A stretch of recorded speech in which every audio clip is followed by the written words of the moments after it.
Hello my dear students, कैसे हो सभी। आई थिंक बहुत ही बढ़िया होंगे क्योंकि लॉकडाउन की वजह से आप सभी घर पर ही हैं। आपकी स्टडी बहुत अच्छे से चल रही है, राइट।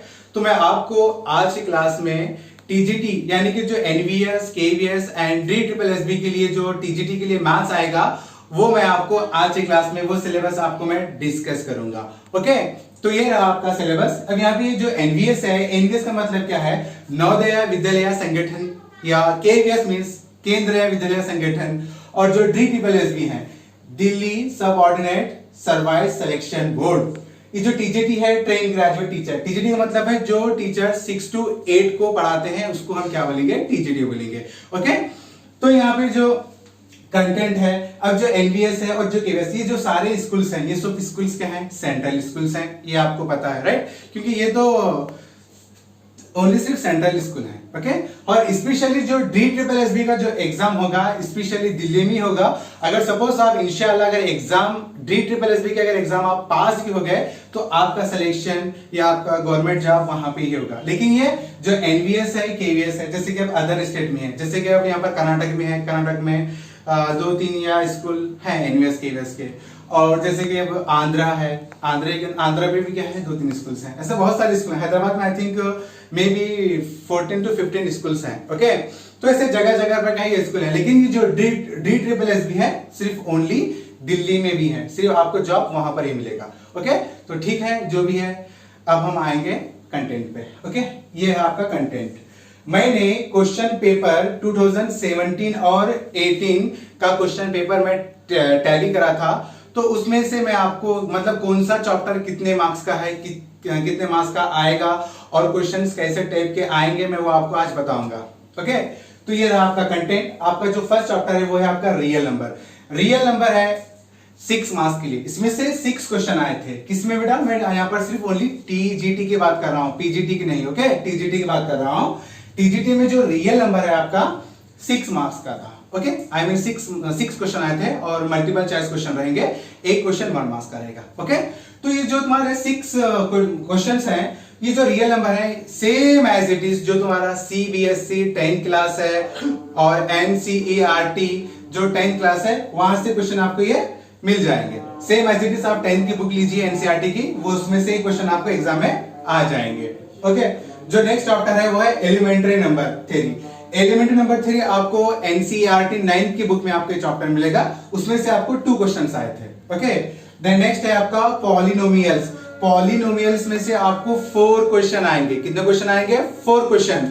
और वो भी चैप्टर के हैं, आप CBSE का 10th की बुक यूज कर सकते हैं और साथ साथ में NCERT की बुक भी यूज कर सकते हैं, क्योंकि ये जो पॉलिनोमियल्स में से जो क्वेश्चन आएंगे वो बहुत इजी आएंगे। तो जितना हो सके आप 10th की बुक ही रिफर करिए। हाँ, अगर आपको भरोसा भी नहीं है 10th की बुक पर बोले तो आप अरिहंत की बुक फ्लिपकार्ट पे अवेलेबल है, आप वहां से मंगा सकते हैं। ओके, और इंशाल्लाह मैं 1 जून से आपको ये सारा सिलेबस बनाने का मैं स्टार्ट कर दूंगा और मेरे सारे वीडियो में यूट्यूब पे अपलोड करूंगा। प्लीज आप उसको अच्छे से देखिए और मुझे 1000 सब्सक्राइब की बहुत जरूरत है। प्लीज सब्सक्राइब करना मत भूलिए। ओके, तो ये जो रहा आपका 4th chapter, linear equation in 2 variables.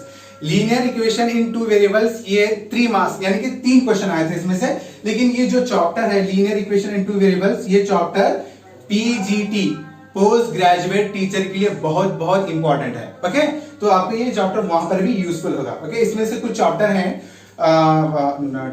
10 to 12 chapter हैं, same as it is PGT के अंदर पूछ जाएंगे। ओके, तो आपका बेसिक अच्छा रहा तो क्या PGT भी क्लियर कर सकते हैं। जो नेक्स्ट है आपका क्वाड्रेटिक इक्वेशन। क्वाड्रेटिक इक्वेशन में से मैं लीनियर इक्वेशन तो हो गया ना। अब नेक्स्ट है आपका अरिथमेटिक प्रोग्रेशन। अरिथमेटिक प्रोग्रेशन में आपको 6 क्वेश्चंस यानी कि 6 मार्क्स यानी कि 6 क्वेश्चन, 1 क्वेश्चन 1 मार्क्स करता है। तो 6 क्वेश्चन आए थे। तो 6 क्वेश्चन में से आपको यहाँ पर क्या पढ़ना है, NCERT का 10th बुक, CBSE की 10th book as well as +1 +2। +1 +2 मतलब क्या, PUC first year and second year की बुक आपको रिफर करना है। ओके, तो आप वहां पर कवर कर लेंगे। द नेक्स्ट है क्वाड्रेटिक इक्वेशन। ये आपके अंदर 7 मार्क्स के क्वेश्चन यानी कि 7 मार्क्स का चैप्टर है। तो आपको 10th की बुक यहाँ पर भी आप 10th की बुक यूज कर लो। उसके बाद इनइक्वालिटीज है, ये 3 मार्क्स का। आपको ये chapter 8th class NCERT 8th की बुक में आपको ये चैप्टर मिल जाएगा। ओके, ट्रिग्नोमेट्री ये तो बहुत इजी है, समझ लो। अगर आपका बेसिक अच्छा है, अगर आपको पूरे आइडेंटिटीज याद है, रेसिप्रोकल याद है और रिलेशन बिटवीन ऑफ ट्रिग्नोमेट्री याद है। अगर आपको अच्छे से बेसिक आया तो क्या है, आप 100% ये भी आपको 8 मार्क्स मिल जाएंगे। तो अब यहाँ पर सीबीएसई की 10 बुक, एनसीईआरटी की 10 book as well as +1 +2 book हम यहाँ पर यूज करिए। Okay, then area of plane figure ये है 4 मार्क्स का, तो ये भी क्या है आपको 10th बुक में अवेलेबल है, मिल जाएगा। Okay, then next surface area and value, ये जो चैप्टर इतना इंपॉर्टेंट है, यानी कि यहाँ पर CTET paper 2 as well as आपका अदर स्टेट के जो भी तुम्हारे टीटी एग्जाम है वहां पर भी क्या है चैप्टर बहुत इंपॉर्टेंट है।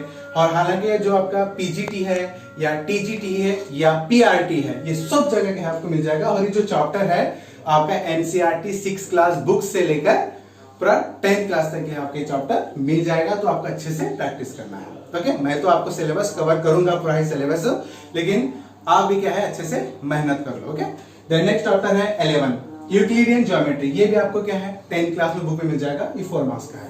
देन नेक्स्ट कोऑर्डिनेट ज्योमेट्री, ये भी आपको 10th क्लास में, 9th क्लास में उतना खास नहीं है, 9th क्लास में सिर्फ बेसिक है, तो आप 9th का भी नहीं पढ़ो तो चलता है, लेकिन आपको 10th का अच्छे से करना है।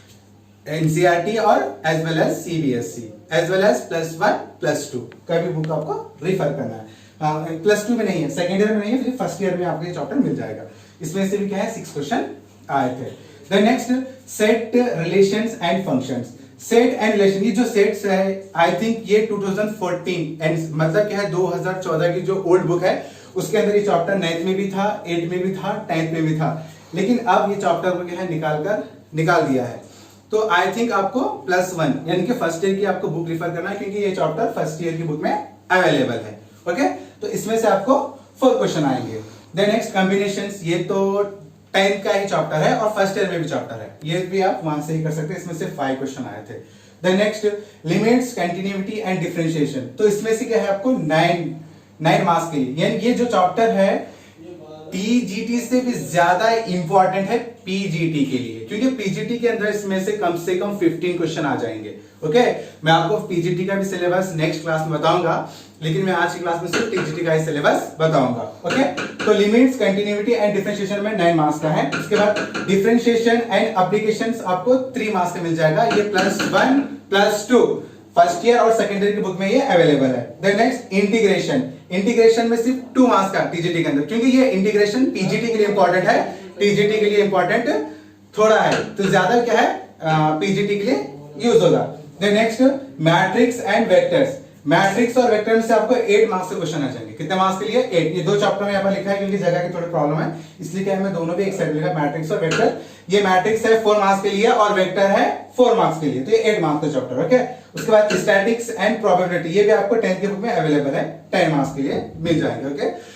ओके, जितना सिलेबस था मैं आपको बता चुका हूं। प्लीज मेरे चैनल को सब्सक्राइब कीजिए और बेल आइकन को प्रेस करना मत भूलिए। Okay, bye.